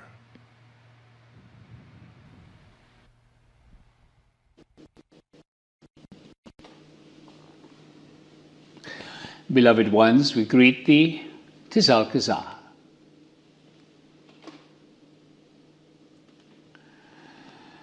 These indeed are challenging times, but we are not right now referring to what is occurring in the outer, in your societies. We are referring to your own individual challenges. What is occurring in your society, the global shutdown, was a creation from humanity as a whole. It was created because there were enough of you demanding change, wanting something new, putting out in your vibration that the old is not working. And so this was created. And so, yes, you had a part in that creation because you have been raising your vibration, you have been meditating, and you are all creators. But you are being faced, each one of you, individually, with personal challenges. This challenge, as it comes to you, needs to be faced head on, so to speak. You have an opportunity now, an opportunity to change, an opportunity to evolve and to grow. So, over these days you have been hearing all kinds of information, you have gathered understanding, and we wish to add to that in some way. We have a little earlier this day spoken to you about the Stargate energetic. We have spoken to you about being able to access the Stargate morphic field, to draw energy into your meditations, energy that can support your awareness, your awakening, support you raising your vibration. Why is this important?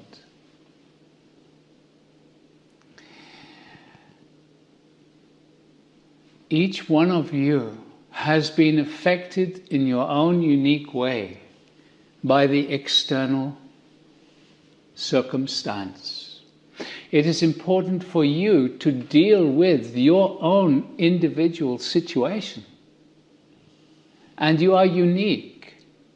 And so, for you to be able to draw upon more clarity, for you to be able to draw upon the guidance that is available if you connect to it. These are important things for you right now. And so, there is a window of opportunity that we have talked about in the past. Before your societies start to get going again, so that you are not drawn back into the old way of being.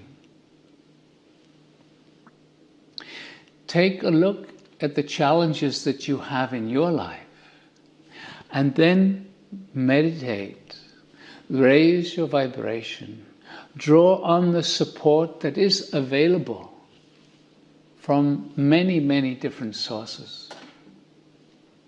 The important element, beloved ones, is raising the vibration.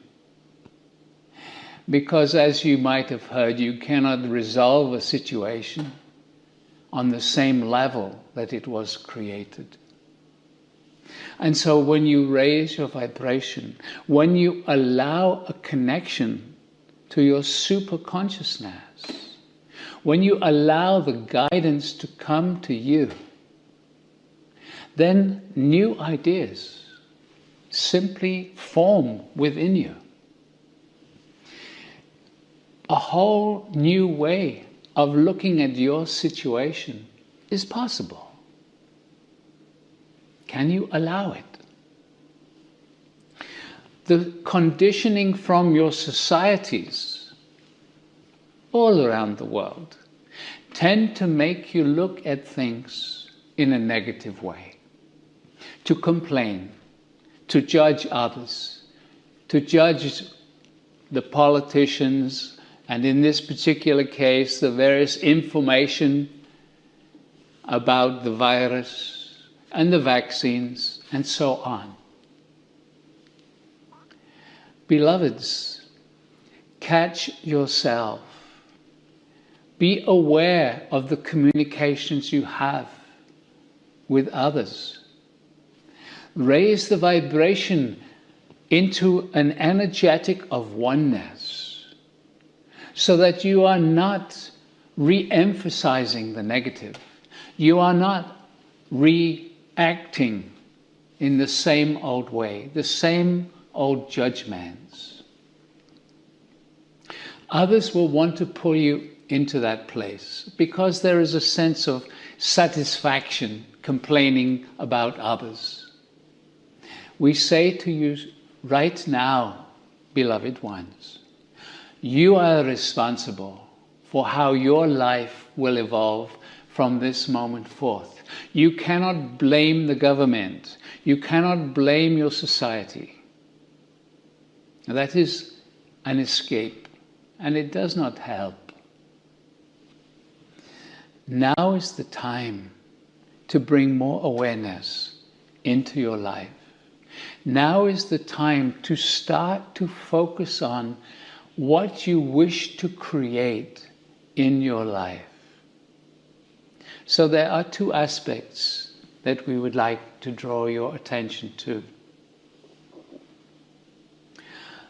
Be clear about what you would like to create. Do not necessarily feel you have to know how to create the new. Feel what it is you wish to attract into your life. Feel it. Visualize it. Invite it in. In this process, however, be aware of your own internal naysayer. That part of the mind that says, oh, that's not possible. Oh, I can't have that. Oh, I don't know how to do it.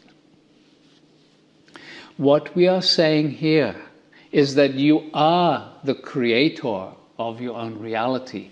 You can put out into the field your intention. And if you are not negating that intention by the small voice inside, then existence will respond. So hold your vision for the things that you wish to have moving forward. Hold the vision, hold the feeling and the intention to allow the support to come in. We have created many daily meditations that may be of assistance to you. Find whatever works for you to meditate daily. More than once a day if you have the time. But meditating not just to sit in silence, but meditating with the intention of raising your vibration, with the intention of, from that higher vibration, reconnecting with those feelings of what you wish to create. We talked a little earlier about the frequency, the vibration of the energy of gratitude. And we have suggested that you practice gratitude. Why practice? Because it is a challenge for many people to feel the vibration of gratitude. And so we would suggest daily taking a moment or several moments throughout the day to tune in, be still, find something, someone that you feel grateful for. And take that moment. Once you have thought of that person or that thing, connect to the heart. Feel the gratitude in your heart. And see if you can move that gratitude into a stronger, deeper feeling. For as we said earlier, deep gratitude is a very high vibration. It can support your energetic radiance, the energies that you radiate out into the quantum field, the energies that magnetize to you that which you are creating with your overall vibration. So we say again, be aware of that small voice inside that says, I can't do it, I don't deserve it, and so on. If you have that small voice, then you need to focus your awareness and ask yourself, why do I believe that? Why do I feel like I can't create that which I wish to have? Ask yourself, where is the root of that? And you will probably need to talk to your inner child to find out why she or he feels inadequate. Inner child work is really beneficial right now to clear the decks, so to speak, of the old limitations, so that you can bring in gratitude.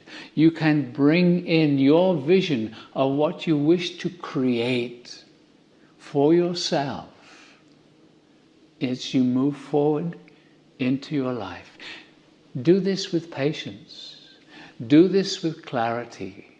Repeat the process daily. Meditating, raising your vibration, connecting to your guides if you feel that they can assist you, working with the Stargate energetics if you find that is beneficial to you. Find what is appropriate for you. Follow the energy. Raise your vibration. Create the new. Be watchful who you invite into your world, so that you start to invite people who assist you in raising your vibration rather than bringing you down into the old. So again, beautiful one, we are here. There are so many benevolent beings available to assist you in creating the new. In creating the new you. It is time, beloved ones. It is now. Now is the time. Step up. Radiate your beingness. Create the new. We are Alcazar. We love you and we bless you. We honor each and every one of you. And we will talk to you again very soon.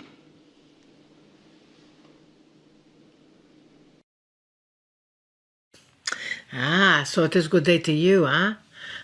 So good to see you again. Here we are in the virtual reality, in the energy that we are moving today, tomorrow. We are either doing this today, we're doing this yesterday, we do not know. That is just a proof to you that time is not linear. We just want to assign it to a linear definition.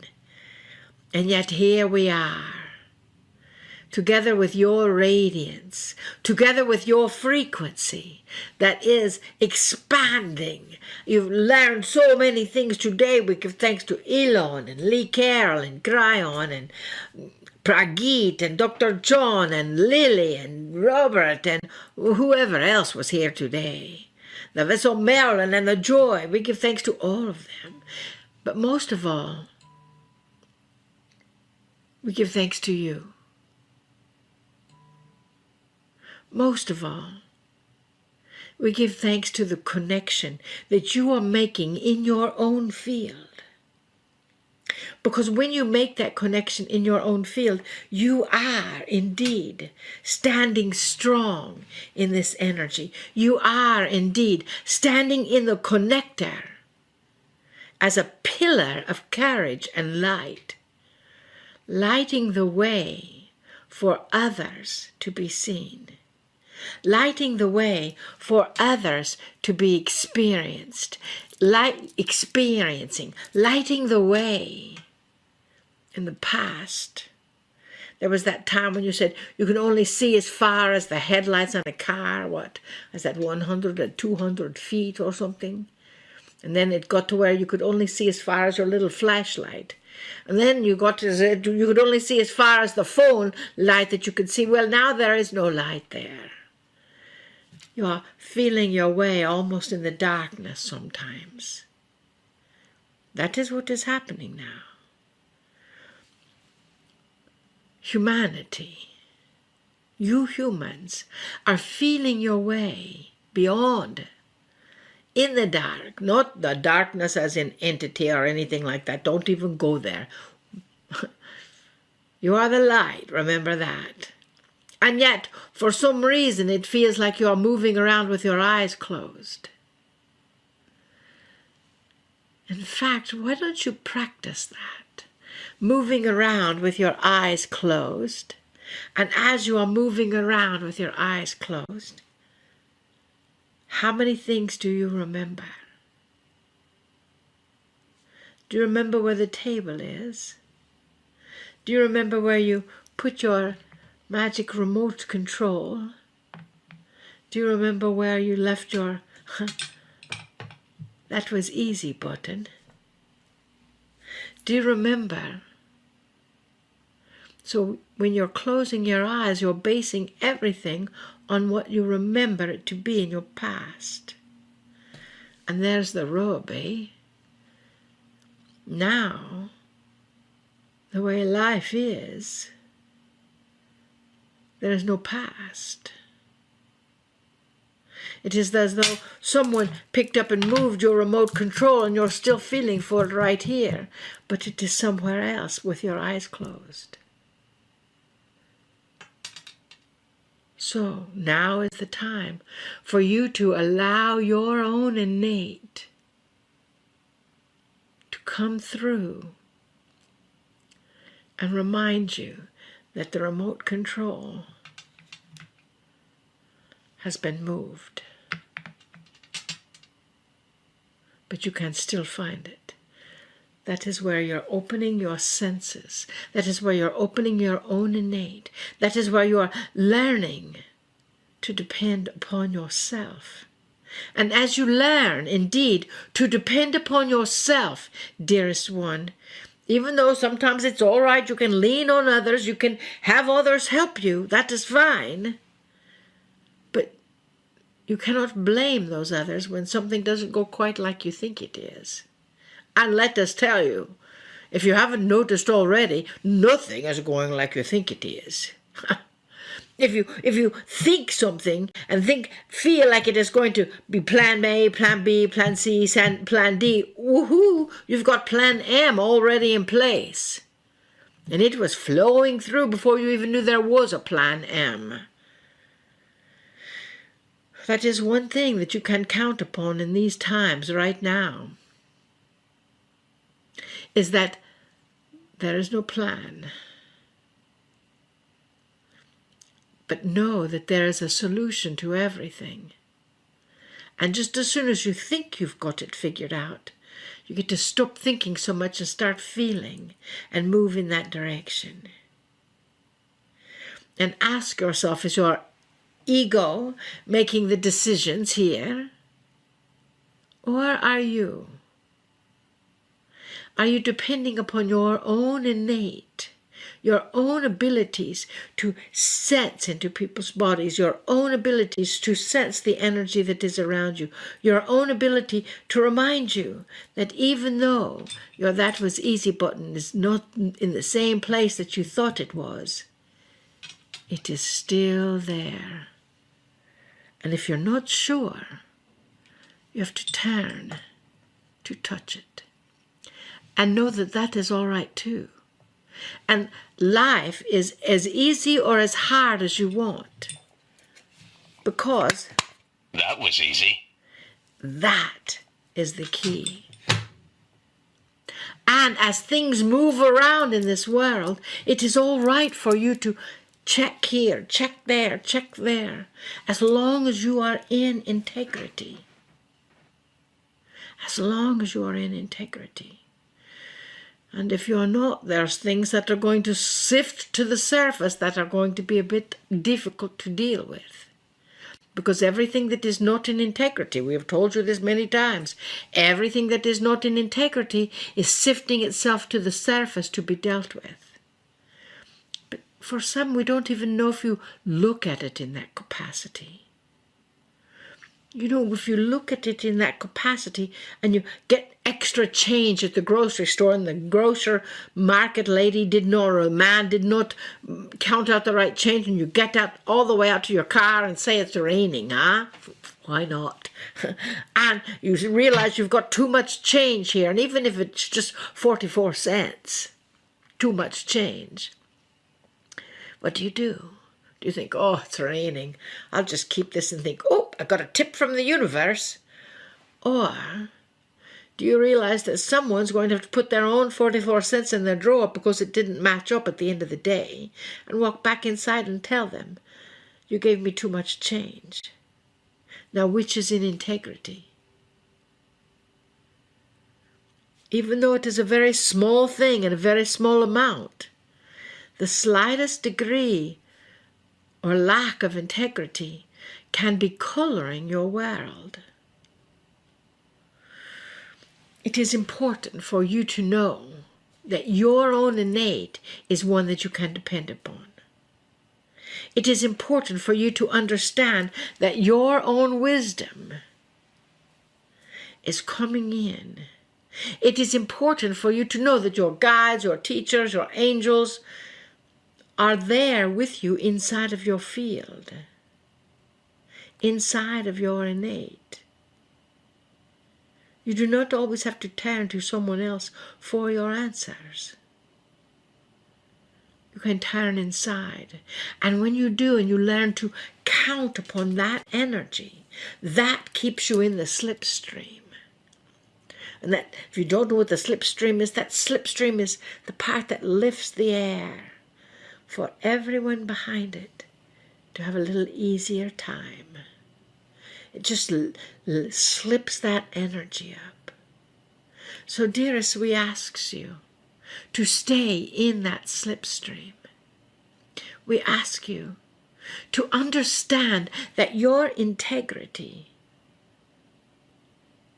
your courage to stand upon yourself on your own in the frequency of love, in the frequency of compassion, in the frequency of benevolence, in the frequency of a giggle or laugh every once in a while, maybe every day, that lifts the energy for all that are in your field.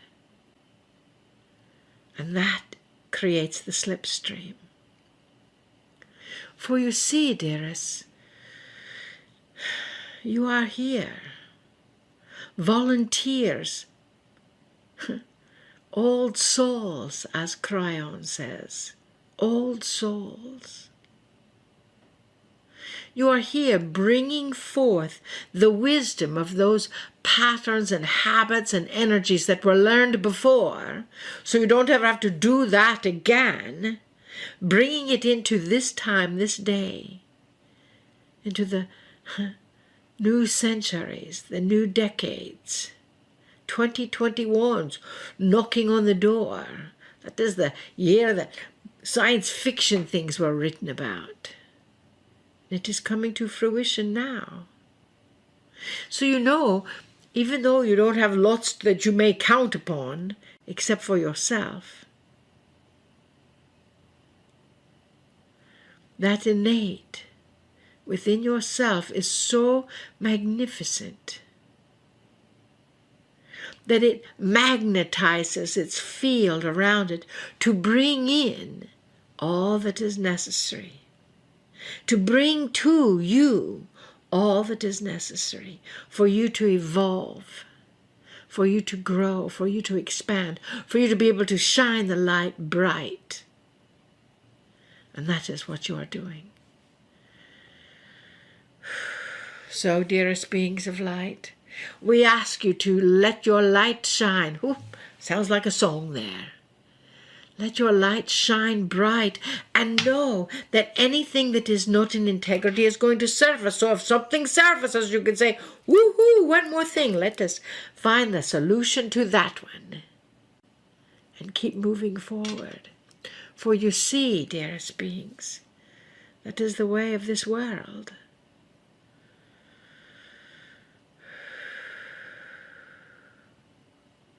We see you. We know you have volunteered to be here at this point in time for this shift of this planet. And as you can see, there's a whole lot of shifting going on. And as you do, realize that it is shifting in divine light, with love and laughter and peace eventually, and joy. But it is going to take every single one of you light workers, or as we like to say, light plurkers, to accomplish that. So we are glad you volunteered. We volunteered as well to be here with you in loving support. So when you feel like you're standing alone and you're looking around for your own innate abilities, wondering how they're coming in, we can just put our energy right against your back to let you know that you are never alone. We are always there. Because we love you unconditionally. We see you. We know you. We honor you. And we bid you namaste. Namaste. Greetings, dear ones. I'm Kryon of Magnetic Service. I say yet again, some would believe that anyone who channels is out of body to the extent they have no idea what's happening. Even worse, some will say, well, the entities that they channel, whether they're angelic or whatever, are living in a world of their own as well, a multidimensional world that really doesn't even know what's going on the planet as they deliver these high messages and high vibration. And the answer is none of those things are true. The truth, as I gave you this morning earlier, is that your soul has an alliance with the Creator. And that means that through your soul, there is communication. We know exactly what you're going through. We know what's going on right now as you sit there listening, whether it's live or in what you call replay. Doesn't matter. Spirit knows you. And so what I will say to you is this is the end of the conference, the end of the day. The end of the time that some of you have actually gone through all of the days, an end of the time of teaching, of training, perhaps of high vibrational things, of meditation, perhaps even a few tears. And some of you will say, well, I'm sorry it has to end at all. I enjoyed these uplifting messages. I don't know what's coming next. I'll tell you what's coming next. More uplifting messages from you, your heart, that which is your soul communicating, perhaps for the first time in a more succinct way with the other side of the veil. What is this all about? Why is there channeling at all? Why is there teaching like this? The answer is that this is the salt of the information to come. It is the beginning, the introduction to a higher consciousness on this planet, which is going to start raising integrity and the idea of oneness. Alcazar has been teaching this for years, that there is more to you than you think. There is a position that you don't even know that is available, a position of compassion with you and others who mingle into your soul as well. The more you realize that you are one with everything, the more you realize that everything is not upstairs. Everything is you. What if you had an alliance with the ones around you that is stronger than you ever thought? Oh, there's so much more to talk to you about. I am the magnetic master, and I'm going to be brief. In this closing, I just want to present something that you should think about, perhaps or not, with free choice. They call me the magnetic master. Let's talk about magnetics for a moment. Are you aware of the influence of magnetics on you, the planet, all life, all that is your Earth? Did you realize? Your sun has a magnetic field which then interacts with those on the Earth, which actually brings you information from the planets. Did you know that's how it's done? Did you know that your magnetic field on this planet is allied to and related to consciousness? Did you know that? That is proven. Did you know that the magnetic field of the Earth can be sensed by birds and animals, by trees? Did you ever wonder how birds fly south for the winter or whales navigate thousands of miles and come back? They know magnetics. They have inbred compasses. Did you know that? Did you know that humans can sense magnetics as well? Go check it out. Go find out. And yet, with the influence of magnetics on this planet, including that which is going to be the new inventions and the new power and the new motors and all of the things that magnetics is going to start to bring to you, you cannot even see a magnetic field. Did you know that? Ask a physician who deals in medicine. Is it possible for a human to see a magnetic field? And the physician will say, well, there's evidence that you can sense it. No, I didn't ask that. Ask a physicist. Miss Physicist, is it possible for science to see a magnetic field? And they will tell you, well, we can see the reaction of it. We can see what it does. We're very clever with that. We can see the lines of influence. We can see what it looks like, but we can't see it. We cannot see it. What is the most influential energy on the planet from birth? And the answer is gravity. Did you know that there was a relationship between the magnetic field and gravity? Now, this is controversial. Today and tomorrow, it will be a fact. What are we missing here? I ask you, what are you missing here? And the answer is everything. You cannot see these energies around you. They are not yet available to see.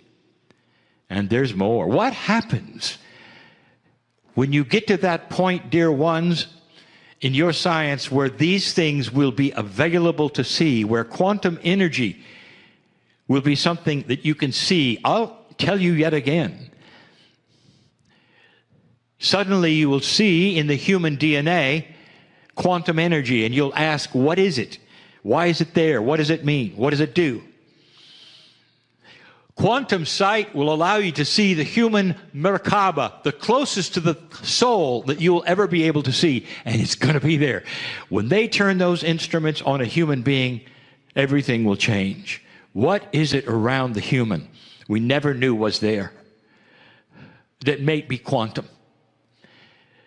When they look at life itself, the rocks and the trees, nature, and they see everywhere there are quantum fields interlacing with one another.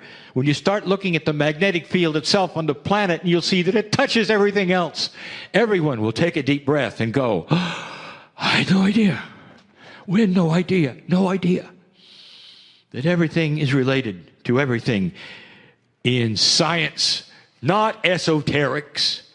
Science. Oh, but there's more. I've never even touched on this one. Oh, you'll get there, dear ones. And when you do, there will be a reboot, even of what science thinks it is. A reboot of information, of ideas. But there's more.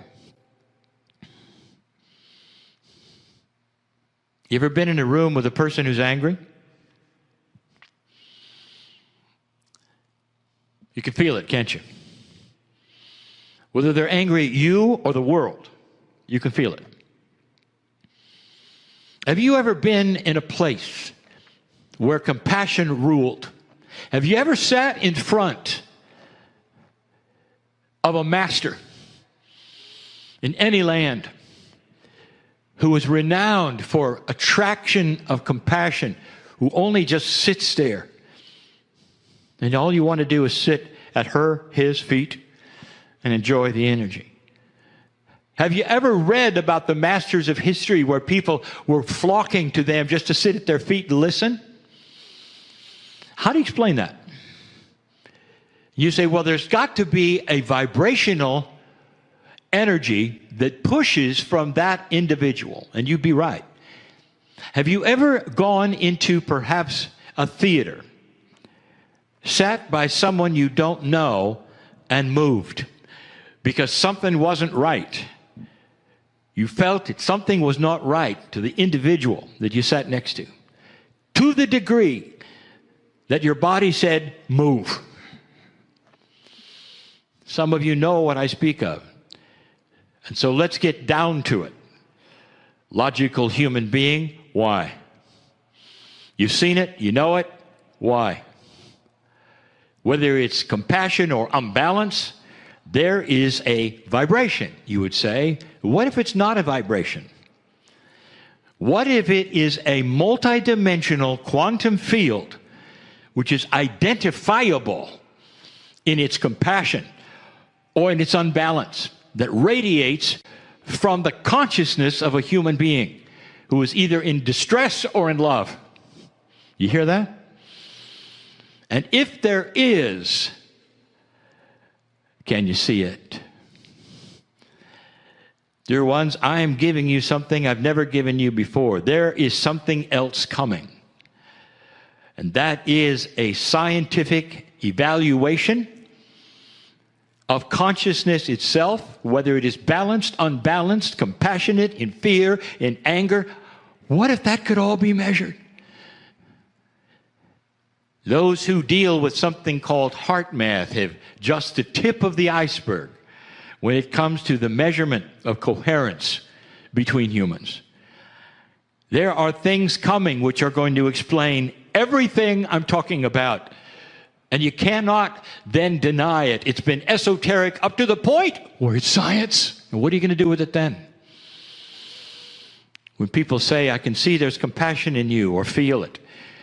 Humans are able to sense the magnetic field, and there are those who are starting to evolve who can sense all of the vibrations that you have and those around them. And they will become the teachers and the masters. You won't need channeling, dear ones, because you will carry with yourself in your own cellular structure, in your own consciousness, the ability to look and know from one individual to another. Have you ever heard of a medical intuitive? Have you known about them? Have you been in their presence and watched them identify in a human being, one after another, the attributes of health that that human being may have to work on? And you'll say, how is this possible? What are they doing? I'll tell you what they're doing. They're in touch with their vehicle, their Merkaba, that multidimensional field that has everything in it. Everything, even their Akash. That's how an Akashic reader works with a human being. They're in touch with the Akash of the human in front of them, and they can read it. That is energy that no one knows about except the esoterics. And if you're one in this planet who would not be caught ever looking at this particular meeting, this day, or listening to channel, everything is going to change for you. Because suddenly you're going to realize everything we've been talking about, which you consider to be strange, eye-rolling, and woo-woo, will be right in the scientific journals for you to look at. And then what are you going to do? When you realize that we're talking about something that is intrinsic to humanity, what do you do with fear?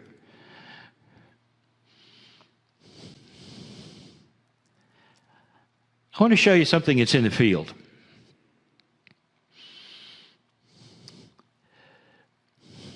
The vessel Maryland, today channeled Adirondack. And it had to be pre-recorded. It was recorded yesterday. And what did she channel? Did you listen carefully? She talked about being in the dark and feeling your way around. And that is exactly what my partner talked about moments before she channeled. How is that possible? When they don't tell each other what they're going to do, they simply channel. You channeled about the message my partner gave you, about his stories. How does that work?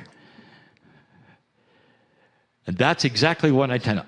That's the message. You are allied together so that you know what each other's issues are and feelings. You are a master teacher, dear one. Did you know that?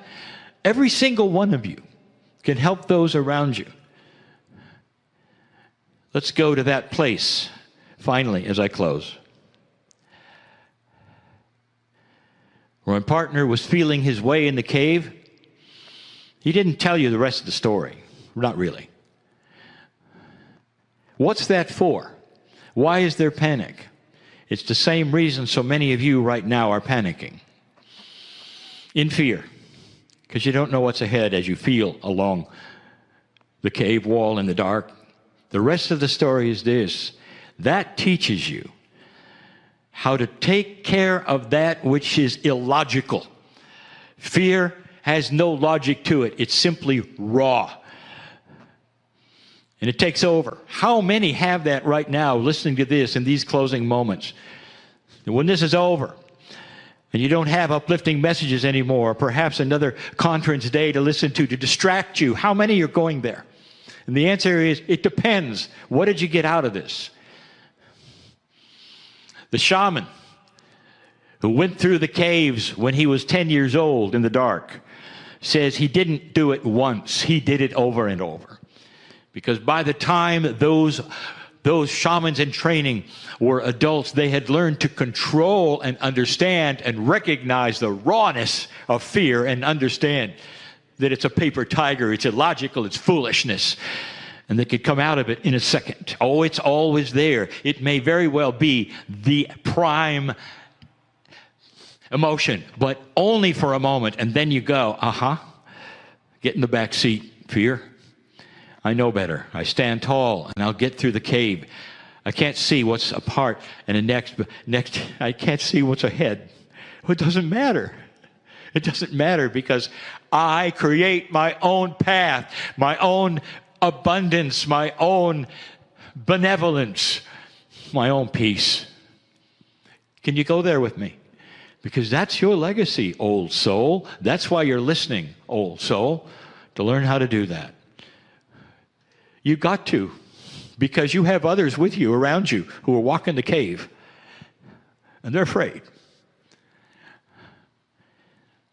Why don't you be the voice in the dark who says, peace be unto you.